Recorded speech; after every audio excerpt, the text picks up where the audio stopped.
Hello everybody, and welcome to another presentation of sociology. And today we're going to talk about the three major perspectives in sociology.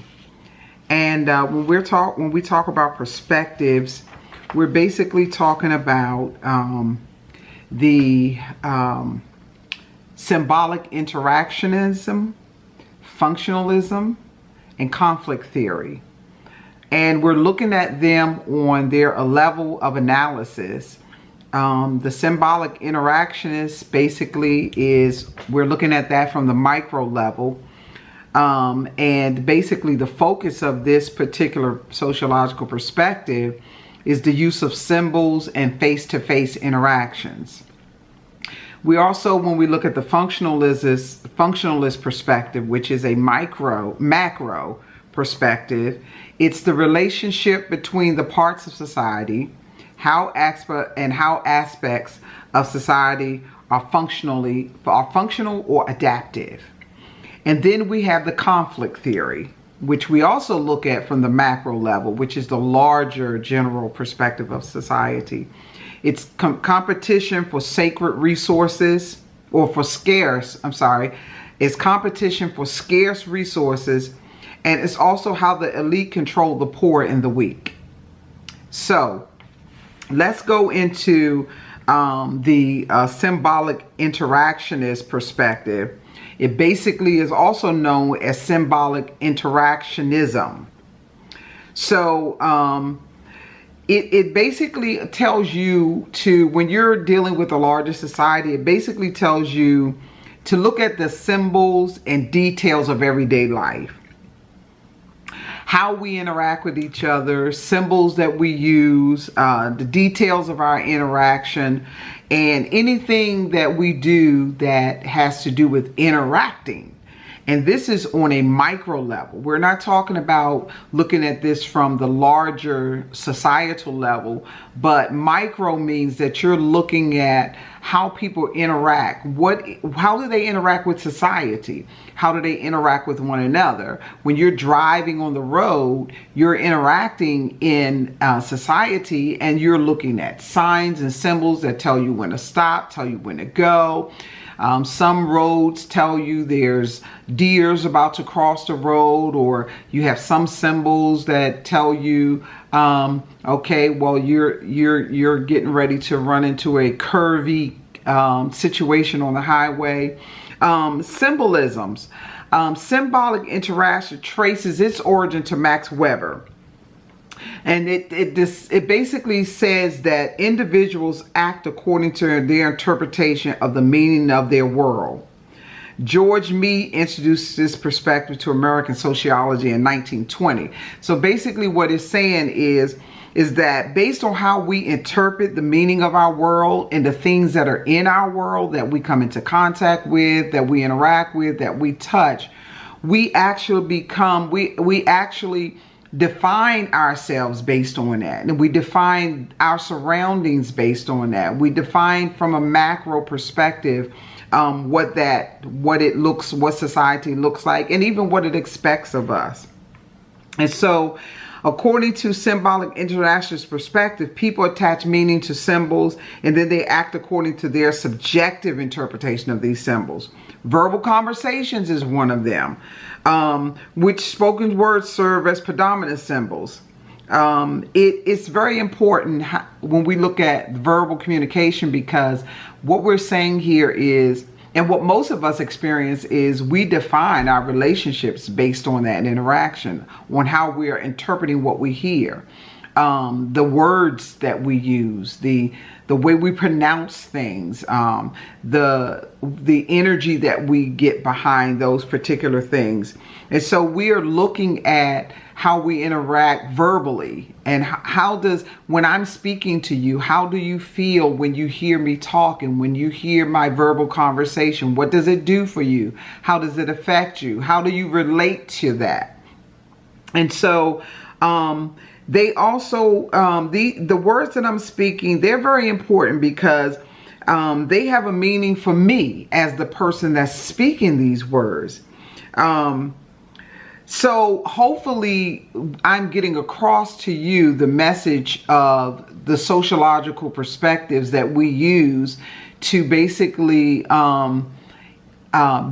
define sociology from a conflict perspective, from a functionalist perspective, and from an interactionist perspective, but it's symbolic interactions or interactionism. So basically, what does symbols define for you when you're interacting in the world? All kinds of symbols.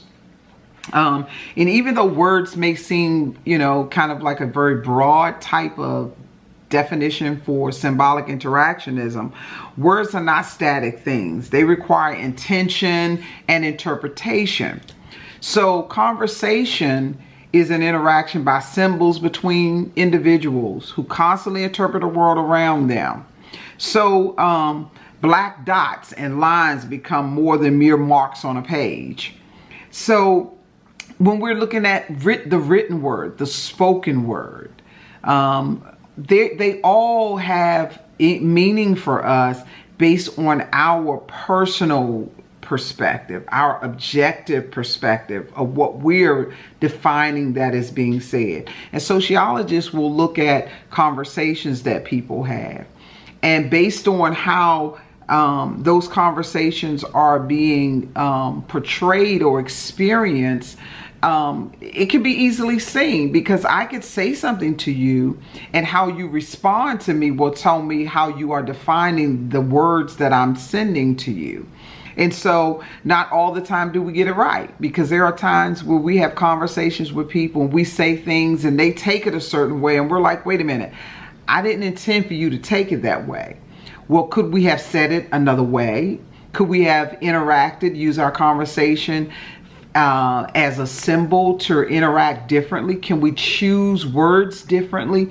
Sometimes our word choices can be a little harsh, and sometimes our word choices can be a little soft, or they cannot be the proper words to define the meaning that we're trying to convey when we're talking.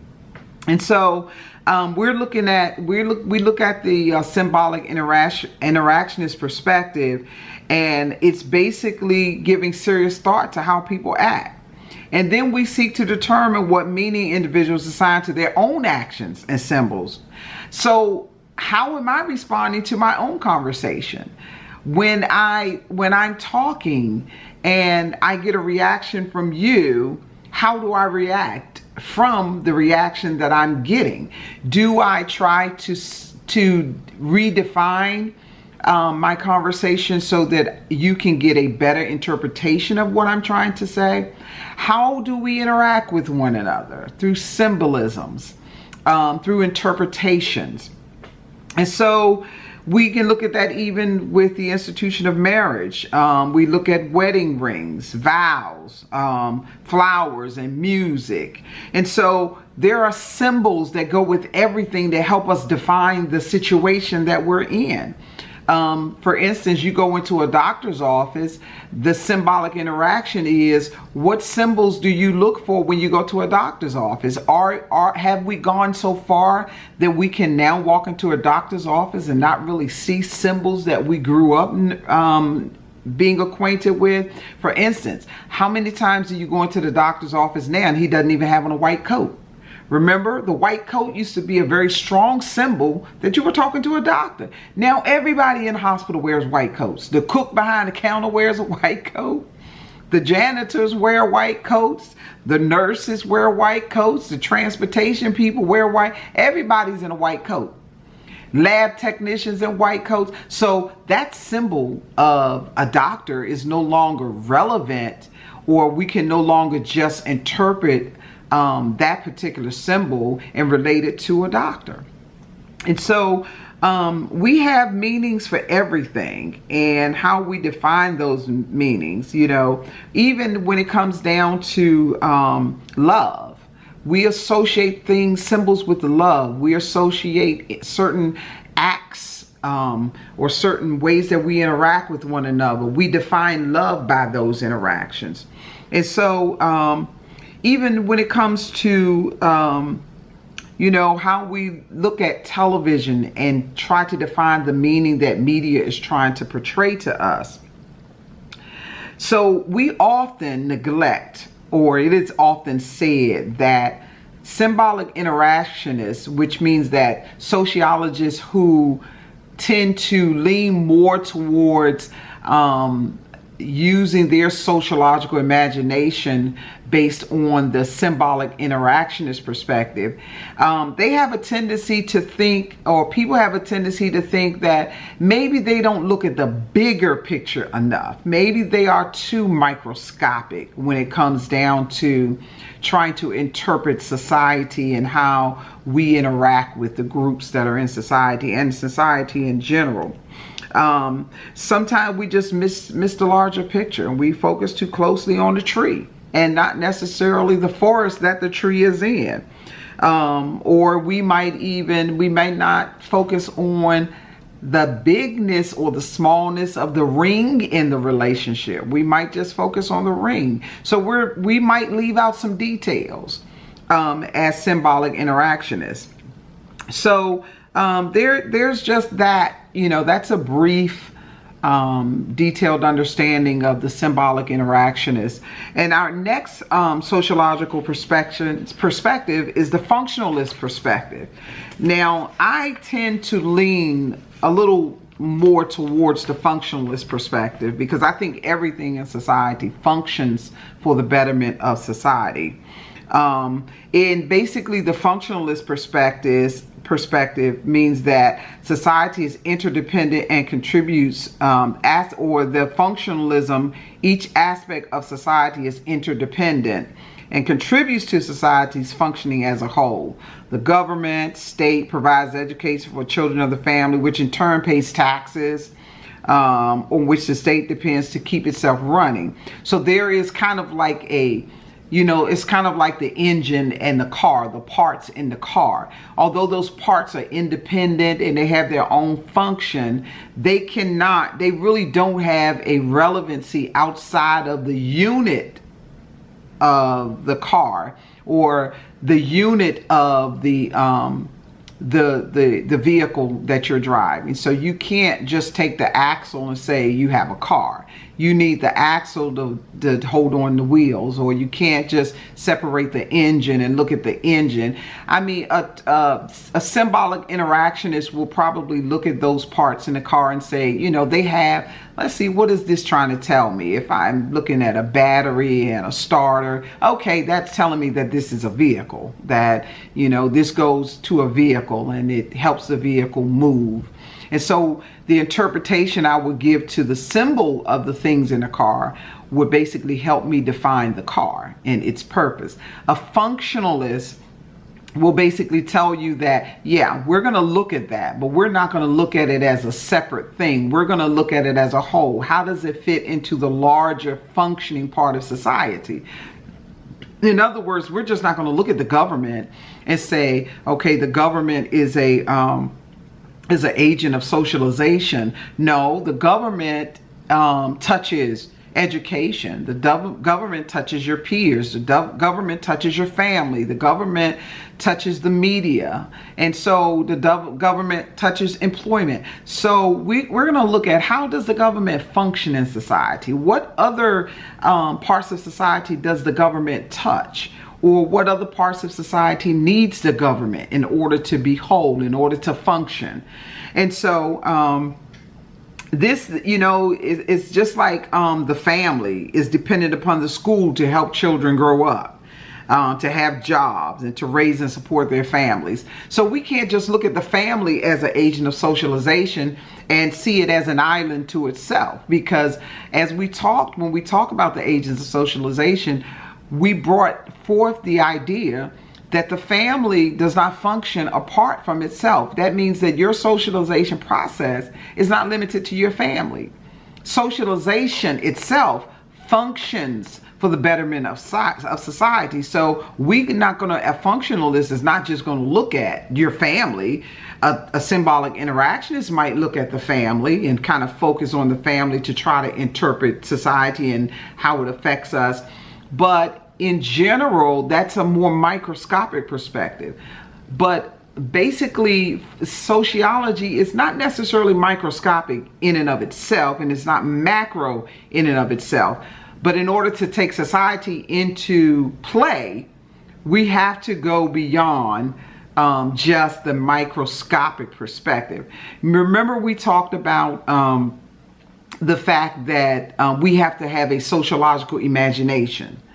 Well, the functionalist says that we can, the functionalist might say, okay, we can look at a problem that I might have, but when I interpret how that problem is a problem, I'm going to interpret it from how it functions in society. When you look at the problem of divorce, a functionalist is going to say, why is there divorce? They're not going to just look at the couple divorcing. They're going to look at the impact society as a whole is having on that couple. And they're going to think, okay, maybe divorce has a function in society.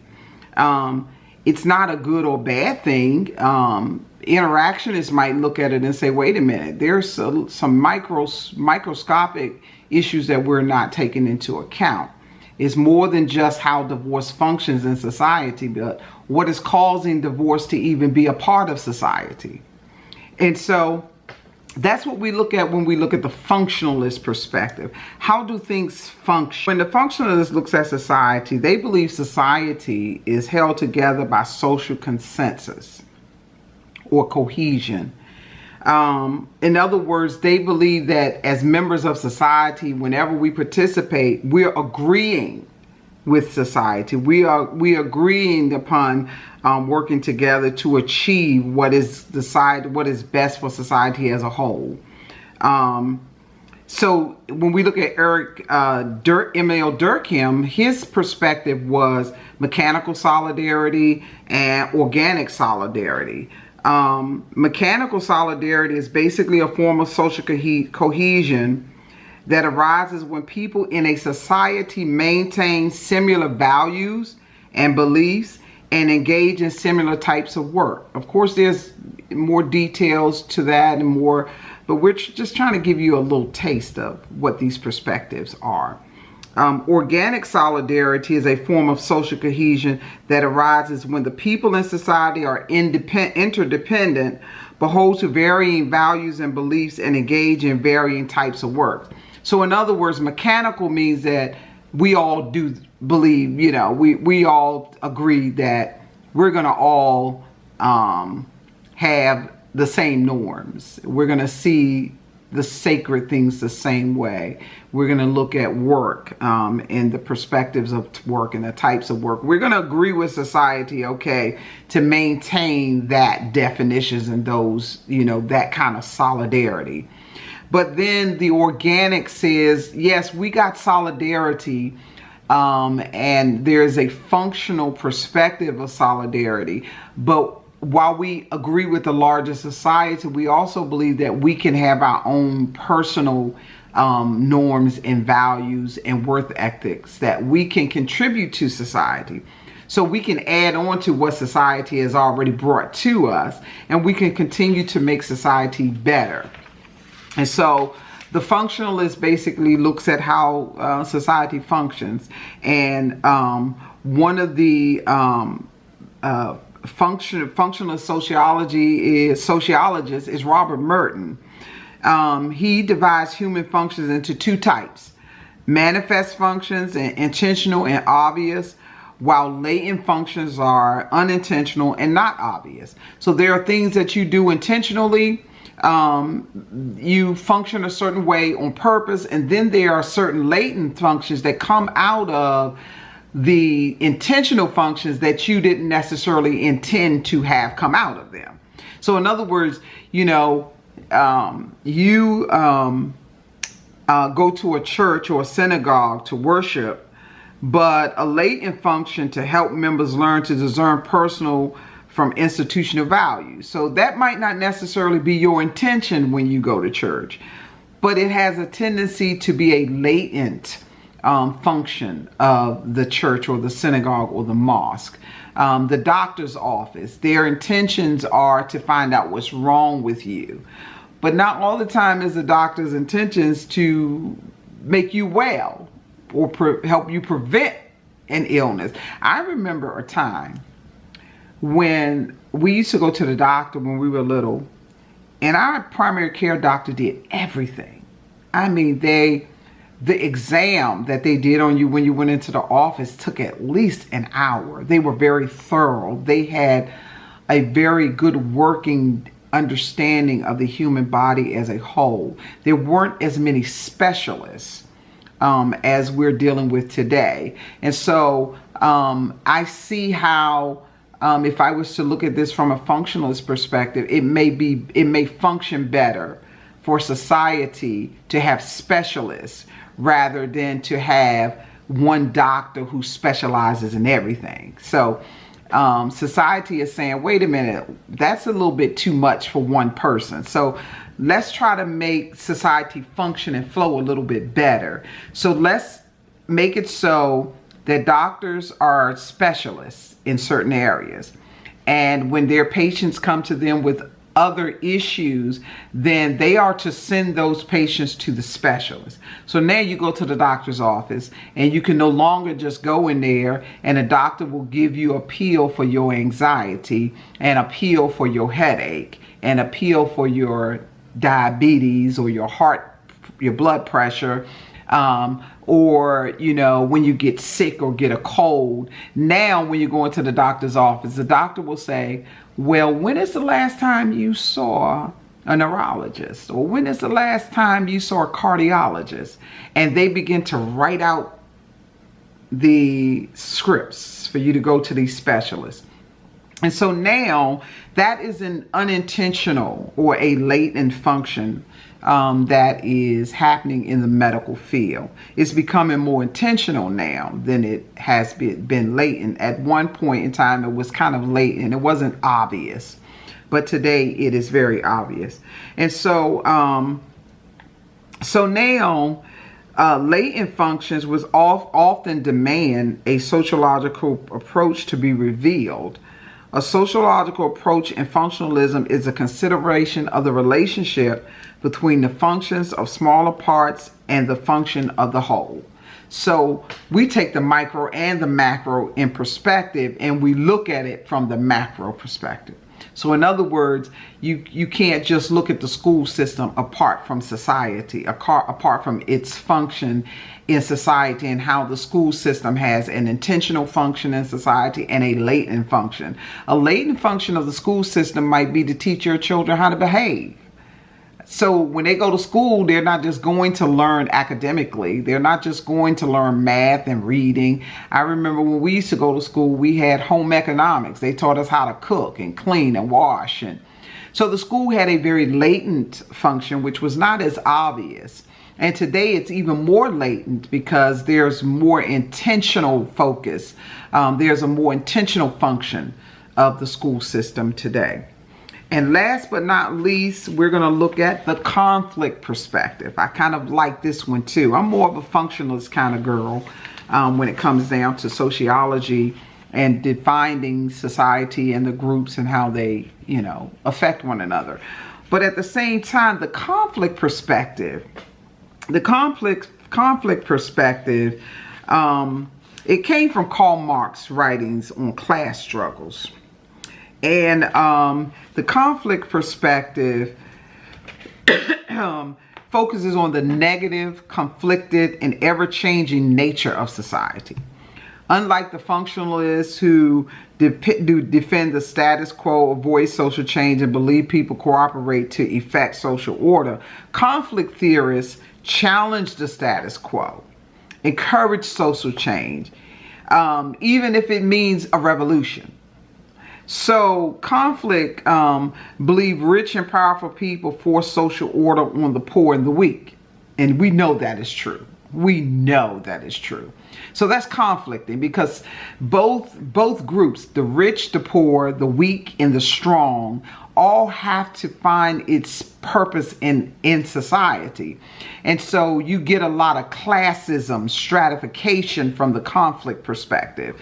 You look at a social change, and we can look at today in 2018, there seems to be a revolution everywhere, all over across the globe. People are marching, people are protesting, and people are saying we will no longer accept society the way it is. And so therefore what we're going to do is we're going to conflict with what is normal. We're going to cause conflict in order to bring about the change that we want to see. So we're going to conflict with the government. We're going to conflict with the legal system. We're going to get out there and march, and we're not going to think about whether or not we're going to go wind up in jail, because we're here to affect change, because society is not functioning properly. And so a conflict, the conflict perspective basically looks at the conflicting parts of society. Race, for instance, blacks against whites, or, the elite against the non-elite. And even looking at the middle class versus the poor. And then you got the poor versus the working class, the middle class versus the working class. And then you got the conflict between the working class and the poor. And so there's always an opposition when you look at the conflict perspective. And so when we look at Karl Marx, a lot of times we think of him, we think of socialism. And so it's not socialism that we're talking about here, or, trying to make everybody think the same way and believe the same way, not communist or socialist. We're talking about, from the conflict perspective, what they're saying is there are some issues here that we need to look at. And we cannot just say that the poor is going to be here and hopefully, we're going to deal with it from the survival of the fittest. We can no longer do that. The conflict perspective says, listen, we need to look at why there are poor people here and rich people, and how those two particular groups of people, how do they clash? How do they conflict? And how does that conflict help or hurt society? And if there is a conflict between those two, what can we do to bring about social change? How can we bridge the gap between the rich and the poor? And that, my friends, is always going to be an issue. So in the 1940s and 50s, American sociologists kind of ignored the conflict perspective in favor of the functionalists. The tumultuous 1960s saw American sociologists gain considerable interest in conflict theory. They also expanded on Marx's idea that the conflict in society was strictly economic. Really? No, it's not strictly economic. There's conflict between marriage and divorce. There's conflict between the sick and the poor, the disabled. There's conflict between students and teachers, between mothers and fathers, between government and citizens. There's conflicts everywhere. It's just not economical. And with social media being so prevalent today, conflicts have risen to levels where they have not necessarily been seen before. Maybe they were latent and not as obvious, but now they are intentional. These conflicts are intentional. We're seeing people intentionally cause disruptions in society on purpose to bring about their own particular goals and perspectives. And so conflict theorists find social conflict between any groups in which the potential for inequality exists. That's conflict, okay? Racial, gender, religious, political, economic, you name it. It's all there. The media, there is an inequality in society that we have to recognize. And those inequalities also cause conflict in values and norms and people's agendas, which we talked about. And so, conflict theorists tend to kind of look at the negativity, the conflicts, where the wars are happening, and sometimes can be a little overly looking at the conflicts that are in society and not necessarily looking at the good that society has done and is doing. And so we need to, all of these perspectives are very important when you are looking at society. And we talked about all of the three perspectives: the symbolic interactionist, the functionalist, and the conflict theory. And all of those, you look at them, when you look at them, some of them, their perspectives bridge out or spiral out from either a micro or a macro level. And so the micro or macro level, basically, that's a whole nother perspective. But the micro looks at, the little intricacies of society, the smaller places. Microscopic views of society tend to look at, the individual parts of society or the parts of society, and they tend to kind of pick those things out. Whereas the macro says, wait a minute, we can't pick out. We've got to actually keep these parts together in order to see the big picture. And so you can see how the symbolic interactionists and you can see how the functionalist perspectives have a tendency to be more acceptable or more prevalent when you look at the sociology and how sociologists will look at society. Conflict theorists, I can see the very importance of that perspective, but it's not going to hold as much weight when it comes down to really, really, really looking at society and trying to figure out how society is working and how it's functioning. And so that is a general idea of the perspectives of sociology. And again, these perspectives are called sociological perspectives, and they are seen on levels of analysis such as macro and micro, and their focuses when they look at society are different. The symbolic interactionist uses symbols and face-to-face interactions to really look at society and try to define it. The functionalist looks at the relationship between the parts of society, how aspects of society are functional and adaptive. And one of the things I want to say here is that when we're talking about society's influence on the individual and on the group, society, yes, has a great control, a great deal of construction that they are having in the lives of people. But society has where they do the work, they do the research, scientists, doctors, these things are tested. So we want to look at society not as a functioning stigma where they are trying to just control everything.